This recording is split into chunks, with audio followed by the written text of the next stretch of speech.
Menjadi upaya pencegahan penggunaan narkoba di kalangan pelajar, Kesbangpol Palembang bersama BNN Sumsel melakukan sosialisasi ke SMP Negeri 13 Palembang.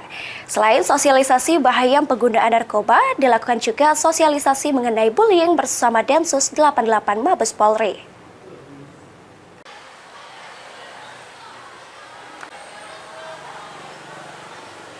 Tingginya jumlah pengguna narkoba di tanah air khususnya Sumatera Selatan menjadi perhatian pemerintah bersama Badan Nasional Narkotika BNN Sumsel untuk dicegah. Oleh karenanya, sebagai upaya pencegahan, pemerintah Kota Palembang melalui Kesbangpol dan BNN gencar melakukan sosialisasi sekaligus edukasi mengenai bahaya narkoba di kalangan pelajar tepatnya di SMP Negeri 13 Palembang.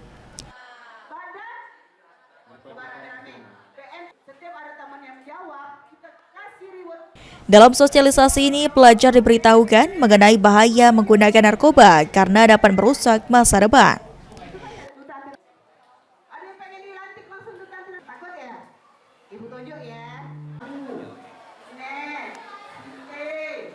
Karena kalau sudah mencoba narkoba, mereka tidak akan bisa kembali sehat lagi.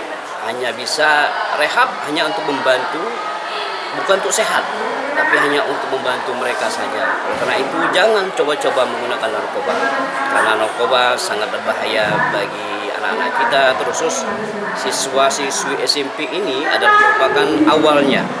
Karena itu. Sementara itu, pihak SMP Negeri 13 Palembang sebagai upaya pencegahan narkoba di kalangan siswanya selalu melakukan razia 1 bulan sekali. Dalam pihak sekolah ini kami sering melakukan razia untuk menghindari penggunaan narkoba, terutama untuk merokok. Kalau kalangan pelajar ini merokok yang pasti.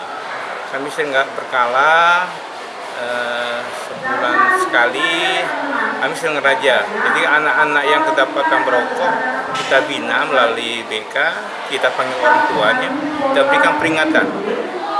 Dan biasanya anak-anak itu kalau sudah dikasih peringatan, alhamdulillah tidak mau lagi ngulang lagi.